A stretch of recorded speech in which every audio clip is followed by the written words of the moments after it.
காலி கடற்பரப்பில் மிதந்து கொண்டிருந்த ஒரு கப்பல் இலங்கை கடற்படையால் கைப்பற்றப்படுது. காலி துறைமுகத்துக்கு வந்த அந்த கப்பலில் இருந்து பெருந்தொகையான ஆயுதங்கள் மீட்கப்பட்டிருந்தது.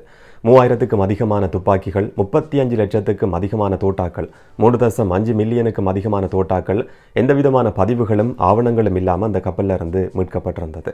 2015ஆம் ஆண்டு நவம்பர் மாதம் இந்த சம்பவம் பதிவாகுது. அதுக்கு பிறகு ஊடகங்களில் அதிகம் உச்சரிக்கப்பட்ட சில சொற்கள் தான் மிதக்கும் ஆயுத களஞ்சிய சாலை, மிகப்பெரிய ஊழல் மோசடி, அவன்கார்ட் நிறுவனம், நிஷங்க சேனாதிபதி, ராஜபக்சக்களினுடைய முறைகேடு என்று சொல்லி பல விஷயங்கள் பரபரப்பாக பேசப்பட்டிருந்தது.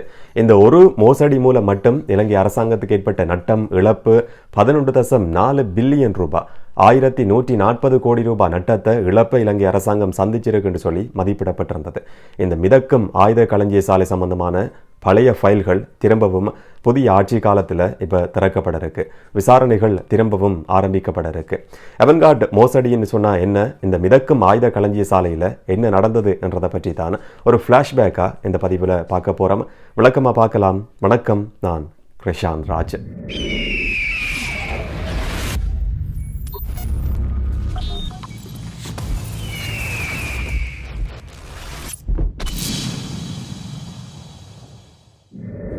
ஒரு சில நாட்களுக்கு முதல்ல துப்பாக்கிகள் கொடுக்கப்பட்டிருந்த ஒரு பட்டியல் வெளிவந்திருந்தது. கடந்த ஆட்சி காலகட்டத்தில் இந்தந்த நபர்களுக்கு இத்தனை துப்பாக்கிகள் கொடுக்கப்பட்டிருந்ததுன்னு சொல்லி ஒரு பட்டியல் வெளிவந்திருந்தது. அந்த பட்டியலில் இருந்த ஒரு பேர் தான் நிஷங்க சேனாதிபதி. நிஷங்க சேனாதிபதிக்கு கடந்த ஆட்சி காலத்தில் 7 துப்பாக்கிகளை வச்சிருக்கிறதுக்கு, பாதுகாப்புக்காக வச்சிருக்கிறதுக்கு அனுமதி கொடுக்கப்பட்டிருந்தது.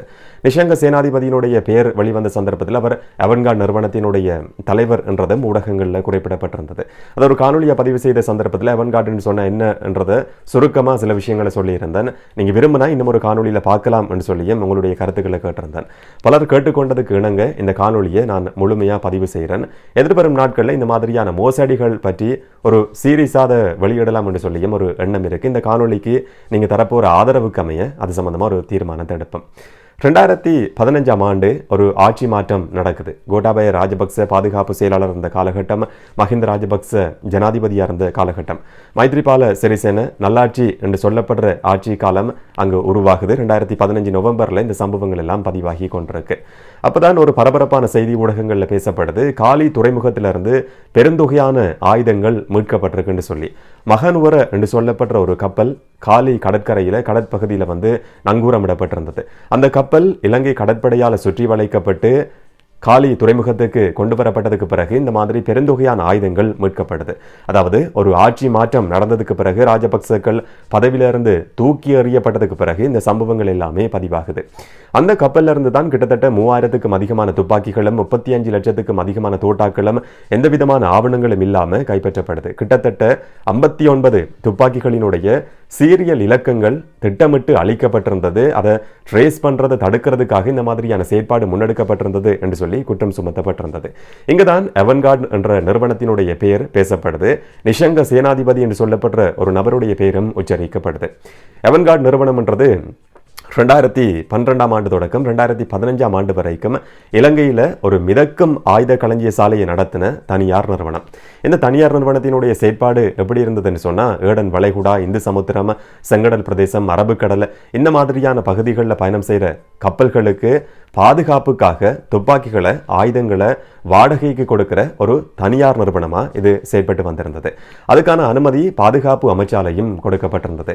ஆனால் எங்கே சிக்கல் ஏற்படுதுன்னு சொன்னால், ஒரு தனியார் நிறுவனம் எப்படி இந்த மாதிரி பெருந்தொகையான ஆயுதங்களை வச்சிருக்க முடியும் என்ற கேள்வி உள்நாட்டில் மட்டும் கிடையாது, வெளிநாடுகளில் இருந்தும் ஒரு கரிசனையாக சொல்லப்பட்டிருந்தது. குறிப்பாக இந்திய அரசாங்கம், சில மேற்குலக நாடுகளினுடைய அரசாங்கங்கள் இந்த மாதிரி மிதக்கும் ஆயுத களஞ்சிய சாலையில் சில பாதுகாப்பு விஷயங்கள் சம்பந்தமாக கருத்தில் கொள்ள வேண்டியிருக்கு, மேற்பார்வை செய்ய வேண்டியிருக்கு. அதை இலங்கை அரசாங்கம், அதுக்கு முதல்ல இருந்த அரசாங்கம் உரிய முறையில் செய்யலை என்ற விஷயம் வெளிநாடுகளாலையும் சுட்டி காட்டப்பட்டிருந்தது. கோட்டாபய ராஜபக்ச பாதுகாப்பு செயலாளராக இருந்த காலகட்டத்தில் தான் பாதுகாப்பு அமைச்சு மூலமாக இந்த உடன்படிக்கை அந்த நிறுவனத்துக்கு, அவன்கார்ட் நிறுவனத்துக்கு கொடுக்கப்பட்டிருந்தது. அதுவும் இலங்கை அரசாங்கத்தில் பாதுகாப்பு அமைச்சில் பதிவு செய்யப்பட்ட அரச நிறுவனமாக இருந்த லங்கா என்று சொல்லப்பட்ட ஒரு நிறுவனம் மூலமாக இந்த அவன்கார்ட் என்று சொல்லப்பட்ட தனியார் நிறுவனத்துக்கு இந்த உடன்படிக்கை கொடுக்கப்பட்டிருந்தது. பின்கதவு மூலமா இல்லாட்டி மேசைக்கு கீழால கைச்சாத்திடப்பட்ட ஒரு உடன்படிக்கை, ரகசியமான ஒப்பந்தம், மிகப்பெரிய மோசடி என்ற விஷயம் எல்லாம் அதுக்கு பிறகு பரபரப்பா பேசப்பட்டிருந்தது. இந்த மோசடியால் இலங்கை அரசாங்கத்துக்கு ஏற்பட்ட நட்டம் மட்டும் 11.4 பில்லியன் ரூபாய் 1140 கோடி ரூபாய் நட்டம் இலங்கை அரசாங்கத்துக்கு ஏற்பட்டிருந்தது. என்னன்னு சொன்னா இலங்கை கடற்படை செய்ய வேண்டிய ஒரு செயற்பாட்டை தான் ஒரு தனியார் நிறுவனம் செய்து வந்திருக்கு. அரசாங்கத்தினுடைய கடற்படையினுடைய உதவியோட இந்த செயற்பாடு மோசடி முன்னெடுக்கப்பட்டதுன்றது குற்றச்சாட்டா பல சந்தர்ப்பங்களிலையும் பதிவு செய்யப்பட்டிருந்தது.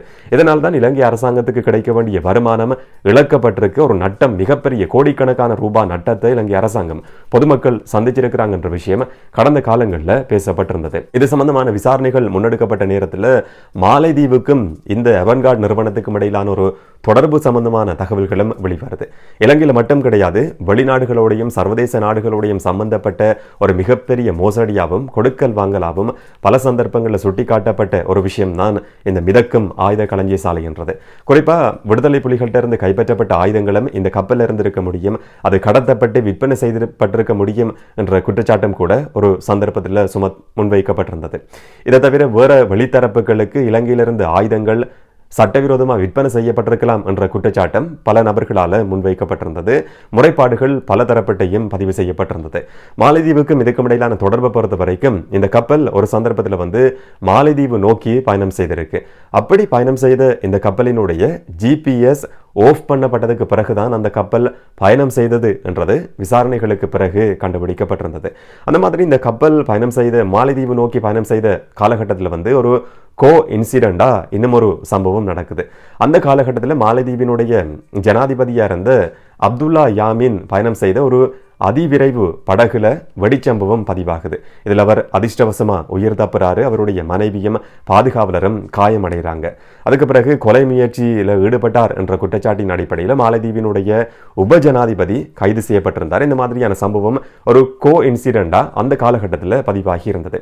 அதுக்கு பிறகு மாலைதீவினுடைய ஜனாதிபதியா இருந்த முகமது நஷீத் ஒரு காலகட்டத்தில் பதவியை இழக்க வேண்டிய சந்தர்ப்பம் உருவாகி இருந்தது. அவன்கார்ட் விசாரணைகள் இலங்கையில் முன்னெடுக்கப்பட்ட காலகட்டத்தில் மாலைதீவிலையும் இந்த மாதிரியான சம்பவம் பதிவாகுது. முகமது நஷீத் பாதுகாப்பு அமைச்சர், மாலைதீவினுடைய பாதுகாப்பு அமைச்சர் ஒரு சந்தர்ப்பத்தில் கைது செய்யப்பட்டிருந்தார். கொலை முயற்சியில் ஈடுபட்டார் என்ற குற்றச்சாட்டின் அடிப்படையில் அவர் கைது செய்யப்படுறாரு. 11 வருட சிறை தண்டனை அவருக்கு விதிக்கப்பட்டிருந்தது. ஆனால் அதுக்கு முதல்ல அந்த ஆட்சி கவிழ்ப்பில் முக்கியமான பங்களிப்பு செய்த மாலைதீவினுடைய பாதுகாப்பு அமைச்சர் முகமது நஷீத் இலங்கையினுடைய அவன்கார்ட் நிறுவனத்தின் தலைவர் நிஷங்க சேனாதிபதிக்கு ஒரு மிக முக்கியமான பொறுப்பை பதவியை கொடுக்கிறாரு.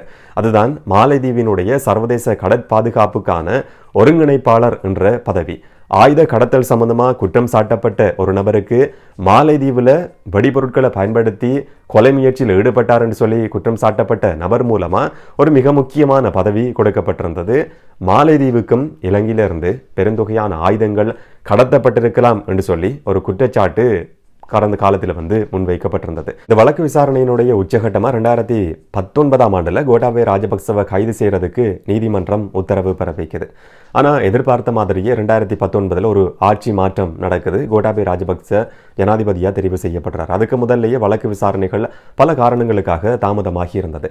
கோட்டாபய ராஜபக்ச ஜனாதிபதியாக தெரிவு செய்யப்பட்டதும் அவருக்கு இருக்கிற ஜனாதிபதி சிறப்புரிமை என்ற அடிப்படையில் வழக்குகளை தொடர முடியாது, எந்த விதமான குற்றச்சாட்டுகளையும் நீதிமன்றத்தில் சுமத்த முடியாது. இதனால அவருக்கு ஒரு சிறப்புரிமை சலுகை கிடைக்குது. அந்த வழக்கு விசாரணை ஒத்தி வைக்கப்படுது.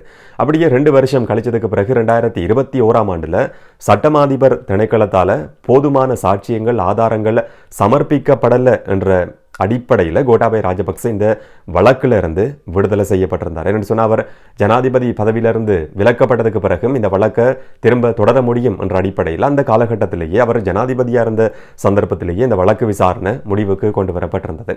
இதை தவிர ஜெயநாத் கொலம்பகி அந்த காலகட்டத்தில் கடற்படையினுடைய தளபதியாக இருந்தவரும் கைது செய்யப்பட்டிருந்தார். அவரும் விடுதலை செய்யப்பட்டிருந்தார்.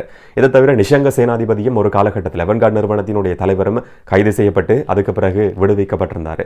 கோட்டாபய ராஜபக்ச மேல சுமத்தப்பட்ட குற்றச்சாட்டுகளை விசாரணை செய்யறதுக்காக ட்ரையல் அட் பார் என்று சொல்லப்பட்ட ஒரு நிரந்தர நீதிமன்றம் அமைக்கப்பட்டிருந்தது. அந்த நீதிமன்றத்தில் நியமிக்கப்பட்டிருந்த நீதியரசர் குழாமில் இருந்து ஒரு நீதிபதி தன்னால் இந்த வழக்கை தொடர்ந்து விசாரிக்க முடியாது என்ற அடிப்படையில் பதவி விலகி இருந்தார் என்றதும் மிக முக்கியமாக கவனிக்கப்பட வேண்டிய விஷயம். அந்த நீதிபதி தான் அதிலிருந்து விலகினதுக்கான காரணம் என்னன்றதை வெளிப்படையாக இதுவரைக்கும் சொல்லாட்டியும் கூட பின்னால் சில அழுத்தங்கள் இருக்கலாம் என்ற மாதிரியான காரணங்கள் சொல்லப்பட்டிருந்தது.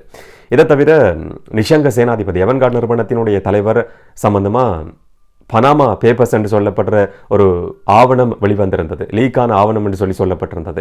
இந்த ஆவணத்தின்படி நிஷங்க சேனாதிபதிக்கு பிரிட்டிஷ் வெர்ஜின் ஐலாந்து பகுதியில் ஒரு நிறுவனம் இருக்கின்ற குற்றச்சாட்டு சுமத்தப்பட்டிருந்தது.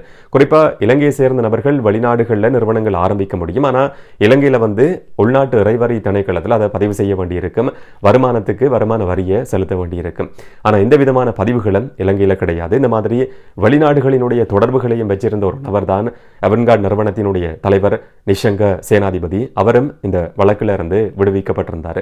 கோட்டாபய ராஜபக்சவும் விடுவிக்கப்பட்டிருந்தார். ஆனால் இந்த பழைய ஃபைல்கள் திரும்பவும் திறக்கப்படும், விசாரணைகள் ஆரம்பிக்கப்படும் என்ற விஷயத்தை புதிய அரசாங்கம் ஒரு வாக்குறுதியாக கொடுத்திருக்கு. அதுக்கான ஆரம்பகட்ட நடவடிக்கைகள் இப்பவே முன்னெடுக்கப்பட்டிருக்கு. என்ன நடக்கும் என்றதை பொறுத்திருந்து பார்க்கலாம். இதை பற்றி நீங்கள் என்ன நினைக்கிறீங்கன்றதை கமெண்ட்ல பதிவு செய்யுங்க. இன்னும் ஒரு காணொலியில் இன்னும் ஒரு தகவலோடு சந்திக்கலாம். வணக்கம்.